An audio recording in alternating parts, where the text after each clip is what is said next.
What's up, guys? Bunkle Bunkus Barbecue here, and today we are playing as Ashe, AD carry. Gonna be showing you guys the new Manamune Ashe build this game. I say Manamune instead of Muramana because I've played this for 5 games now, and I've only gotten to my Muramana once.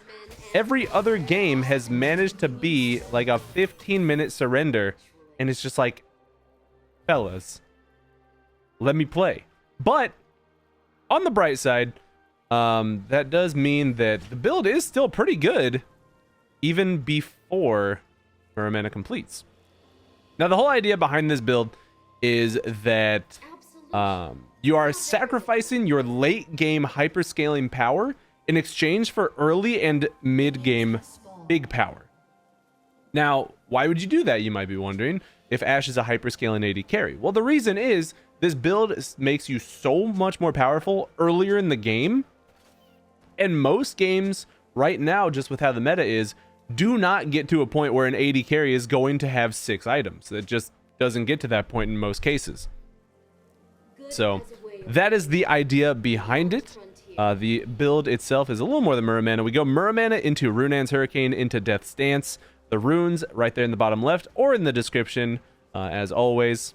Let's kind of chill back here a second. We were faking the leash. Well, Karma walked up, so we can walk up now. If Karma didn't walk up, we kind of wait just an extra second there to fake the leash a little longer. She did accidentally let an auto attack rip there, and it forced me to use my W. I guess Cole is Ezreal's first item. So these two are looking to farm, which I guess is fine. Yeah, that's not bad for us. I'm definitely going to be getting Executioners very early in this game. But we'll get the Manamune first, and then we'll get Executioners. And you also may be wondering, too, like, well, ankle spanking, if all the games are quick and bad, why don't you just play ranked? Why do you keep playing normals? Well, for lack of any other better reason, it's mainly because I just play for fun. That's the gist of it. I like to play ranked, but I like to record normals because I like to focus on just the entertainment side of things and just having a good time when I'm recording. Plus, on top of that, when I'm doing, when I'm doing, videos, I'm not fully focused on the game. And when I'm doing videos of stupid builds, which this one isn't the stupid build, but when I am doing stupid builds, I don't really want to do those in ranked because I feel bad when I'm doing some dumb shit and I make my teammates lose LP because I decided that I would queue ranked for it. So I see no real reason to do that when I could just play it in normals and have a good time instead. So I could do more ranked games if you guys would like to see that. I just usually don't. I mean, let me know if you guys are very interested in, like high diamond games and stuff. I can do that. Or I could, after I really sit down, because I'm actually, if you guys remember ZZ Legendary, very good boy. Ooh, first blood. The late heal. Nice. Oh, this Ezreal ain't getting out of this. This is 2 kills for your boy. He even tries to flash the fool. Flash into the grave. He goes down. Anyways, as I was saying, if y'all remember our boy Sebastian, ZZ Legendary, I'm actually asking him to help, like, actually officially coach me because, that's what he is doing these days, if you were curious. He coaches League of Legends, and I asked him if he would help me out because I do really want to try. Oh, I didn't even use my first potion. I do really want to try to actively push for at least Masters sometime this season, and I feel like I can get there with my current skill very easily, but I still want to be better. I want to improve on my weakest points, and I feel like he can really help me do that. And I actually get this question a lot. A lot of people do ask me, Ankle Spang, what's the highest rank you've ever been? And if you don't know, I'm very proud of it, actually. I was able, at the end of Season 9, there was like 4 days left in the season. I decided that I would give it a real shot and go for Masters. So in 3 days, I was able to go from, I believe, Diamond 3 to my Masters promos on the last day of the season. So unfortunately, I guess last day of the season, people just wanted to troll and not let people get Masters. For 3 games in a row, people just straight up trolled me out of my promos. And Admittedly, I tilted pretty hard after that, and I just lost so many games. And I think I ended Diamond 2. But yeah, I was very proud to be able to get to my Masters promos in 3 days. I thought that was very good. So that's the highest I've been, to answer that question.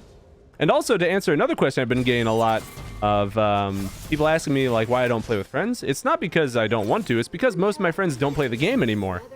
But on that note, there are 2 people that I am going to be making videos with that you may remember.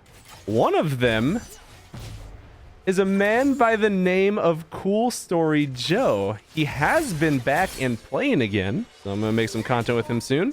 And I'm gonna make videos with Sebastian as well, because I mean, even after all this time, those 2 are still 2 of my absolute best friends, and you know when they're playing the game, I had to make some content with them. So that's what's up. It looks like we do have a potential fight here. Never mind.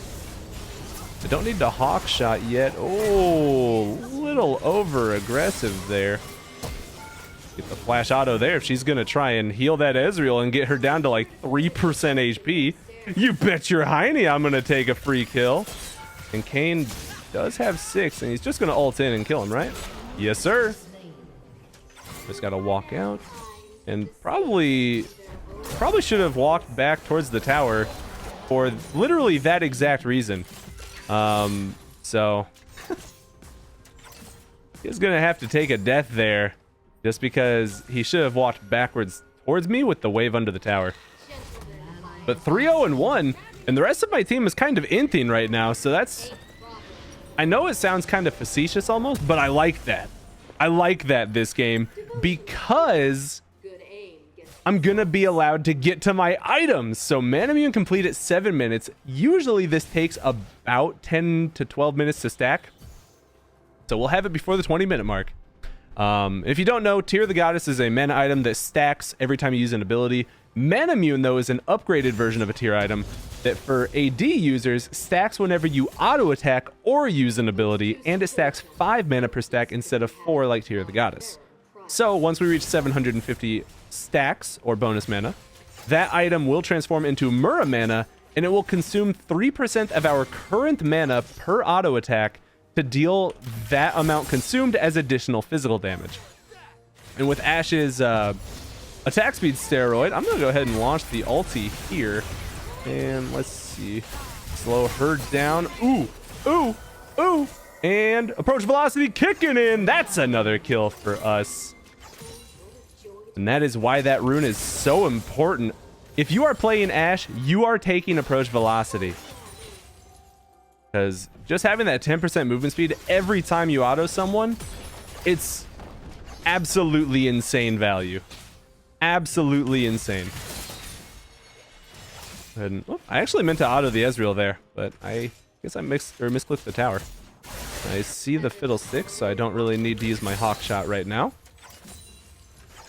That's one thing that really, I'm just so hit or miss when it, like, game to game with my Hawk Shot. Last game, I was using Hawk Shot on cooldown.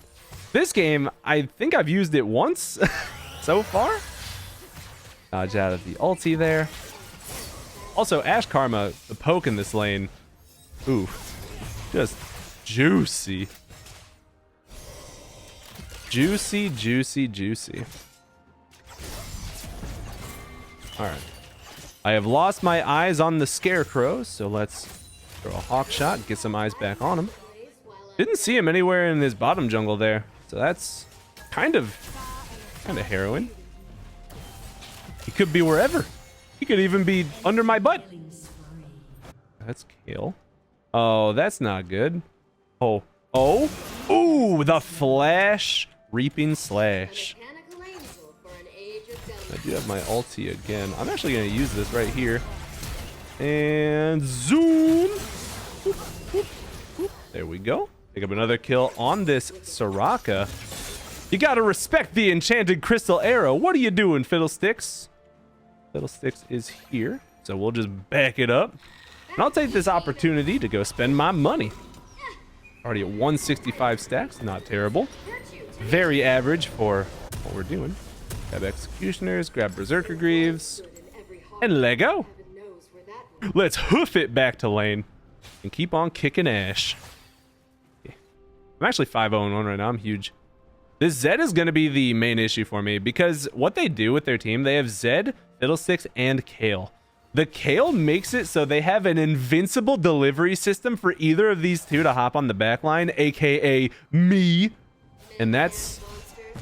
Huh, that's just terrifying. But I'm sure I'll be fine. I'm sure I will be just fine. And I could have tried to hold this wave on my side, but I don't want to sit there and tank that many minions. So I'd rather just get this entire wave down and go from there. Oh, he hits me. That's fine. I have Bloodline in my runes. There's the Zed. Ooh, okay. So one thing to note, it's a little detail, but in that situation, if you are the Karma, you do not want to shield me. Because if they do decide to pull the trigger, and then we don't have that shield for Zed jumping on me, that makes it much harder for me to survive that. Much harder for me to survive that. And... oh, Ezreal, you got in the way! God damn it.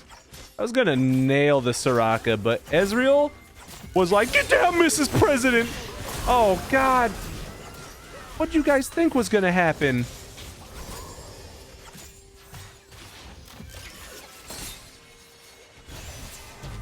Avoid the Q, because we don't want to give Soraka that rejuvenation buff. We don't want to get hit by the Q. If you get... oh, okay. Okay. That's a fine shield there. That's a fine shield. Oh, he goes ham deep. Ill-advised. I'm going to use my heal here. Boom, boom. Oh, this is... Get 2, 3. Do I see 4? Do I ever? You fuck. That's still a nice ass play though. Ooh. Ashe mechanics to the limit. And that'll pick a triple kill up for ya boy. 2100 in the bank, and we can pick up this dragon off of that. Bumping me up to 8-0-2 with some pretty zesty CS, if I do say so myself. Well played, Ankle Spanking. Thanks, Ankle Spanking. All right, let's recall here. Oh, that was the real Fiddlesticks. All right. ECA up in 5, but I'm recalling. We'll just grab this, grab this. Like I said, we are going for the Runan's Hurricane next. And you might wonder, Muramana, because you're a genius League of Legends player and you know everything about all the items off the top of your head. You might be wondering though, Muramana only applies on single target spells and abilities, so why do you go Runan's Hurricane? Well, the Runan's bolts, to my knowledge, I haven't actually got to freaking test it yet. I don't know if the Runan's bolts also apply Muramana, but just like if you were building Runan's Hurricane on Vayne, your on-hit effects will still, or not the on-hit effects, but your silver bolts will still only apply to your main target. So the Muramana is not hindered in any way by Runan's Hurricane. So we will see, hopefully, when I finish Muramana, if that applies from the Runan's bolts. We'll see if we can pick up on that. Because, like I said, every freaking game I've played of this so far, man, it's just been a forfeit. And I just want to feel the power of the build as the game goes on. I want to feel the power. Boom, boom, boom. And that right there, what I just did to the Ezreal, is an Ashe mechanic I suggest you learn. And it's very easy to pick up on. All you got to do is use the Q as an auto attack reset, because that is how it works. It will reset your auto attack. Here, I'll do it on the siege here. Watch. Auto, I'm going to Q. Auto, Q. Like that. See? And, ooh. Maybe I should have opened up with the ulti there. But yes. It's much more noticeable when you don't have a lot of attack speed. But since we have Berserker Greaves and... Woo, ooh. Approach velocity! Approach velocity! Easy double. We'll Pick it up, and we take those. With the Karma boost of speed, this is so fun. I just get to zoom. And we'll make sure we take these Krugs while we're at it. We don't need to get all of them, but might as well get what we can while we're chilling here. And go get Runan's Hurricane now. Uncle, you want top? Sure. Come play around Herald, and then we go back for drag. Okay. So we can actually do that. Fuck it. Fuck it. So what we do here, since I'm 10-0-2 right now, and just dominating bottom, and we took the bot lane turret, what we can do is we can transfer our bot lane's power up to the top lane, and potentially get Orin out of a losing lane. If he was losing, he's beasting it right now. But if he was losing, we can, you know, relieve him of that.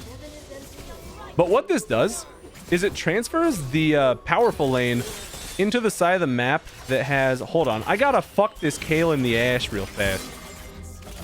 Step out of that. Anyways, as I was saying, when you have the powerful side of the map where the objective is... I thought about trying to heal him. Wow. I don't think that would have saved him from the Zed ulti there. Anyways, you move your power to the side of the map that the objective is up on. So since Herald is the objective on the map right now, we can move our bot lane to where the Herald is, which is top. Then, like I said, when Dragon spawns again, we go back bottom, take the Dragon, play around the objective. So already getting close to the Death Dance, and 575 stacks on that bad boy right there. Not bad. Got the Herald. There's a wave crashing into mid. I will run over here and zoop, just like that. I can hold on to this Herald for now and use it as a way to kind of like get the enemy team distracted while there's Dragon up. But I could also just use it right now and take the turret. So, oh, nice. We were able to get it before, zoop, zoop, zoop, zoop, zoop. Bye-bye. I know Phil6 is off on the side, so all I need to do is stay on the left side here. That way he's not ever in a position to ult me. Zoop, zoop, zoop. Approach velocity! Nice. All right, and let's just go get this Dragon now. So is this red buff up? It is! Happy birthday to me! Talk about a carry performance. 13-0-3 already. Grab this. And after I get this Dragon, I should be pretty close to the amount of money I need for my Death's Dance. And so even though they did nerf Death's Dance for ranged users, it's still a usable item. Completely usable. It's just not super OP like it was, is the main difference. So I really want to just get a tiny bit more gold. I see Phil6 going into his bottom jungle here. So I can actually just take this blue buff real fast. Now I could be walking towards a Kayle right now, but if I am, I don't care. I'm ripped as fuck. I'm fucking jacked, dude. And as prophesized, I said 10 to 12 minutes, and we are at 715 stacks 12 minutes after we purchased the item. So, right on cue. And that's with me not spamming my W as I leave the base, which I should have been doing. Nice. Oh, I like the play. I like the play.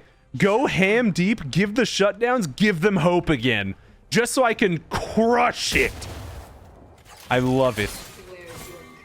Alright. Auto Q. Now with Death Dance, I'm a big mama. I'm a big mama. Alright. Muramana complete.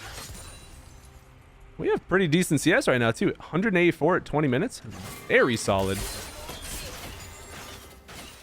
And if you thought I was doing damage before this item, oh sugar.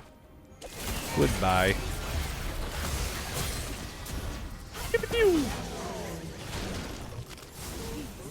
There goes his flash as well. Oh, I see a Soraka. Hello. Goodbye. Oh.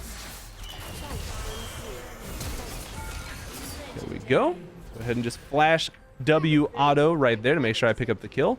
Now, it's actually very worth me picking up a kill on the Soraka right there. And I'm going to see if I can just go after this guy real quick. Sorry, Karma. I think it's completely worth me doing that, honestly. Because picking up Soraka eliminates their healer. Getting the Ezreal stops the defense. And you can see, with this Muramana, I am an unstoppable melting machine. Hope none of y'all got popsicles because you ain't going to be able to enjoy it for long with me around. Pop. Bye-bye. Holy moly. Did we do it? Oh my god. Is this the ankle spanking perfect game? This never happens, brother. Oh, bye-bye. Wait. Perfect game for 20 kills? Perfect game for 20 kills. Let's go. No, no, no, no, no, no. I will not die. Okay. I was just like, kill the Nexus before Zed kills me. But 20, 0, and 3. Oh, man. Getting an amazing opportunity to show off how strong this build really is. Ooh. Over 1,000 damage a minute in a 21-minute game. That is just nutso. And honestly, we played that game really well. So I think that was a phenomenal display of really what this build does and what it's about. So if you guys like Ashe, be sure to try this build. Once again, these are the runes right here. Make sure, if you're going to alter the runes at all you really need is presence of mind and approach velocity. You can take biscuits, you can take stopwatch, you can take alacrity here if you prefer that. You can take cut down here if you prefer that. But lethal tempo, approach velocity, and presence of mind are all very important. Presence of mind for the 500 bonus mana you get from Muramana synergy. Lethal tempo because when you auto attack people, you get that burst of attack speed that really synergizes well with your solo from your passive. And then approach velocity because you just always have it active when you're fighting. It is just always active when you're fighting, and 10% movement speed is a lot when it's just always there.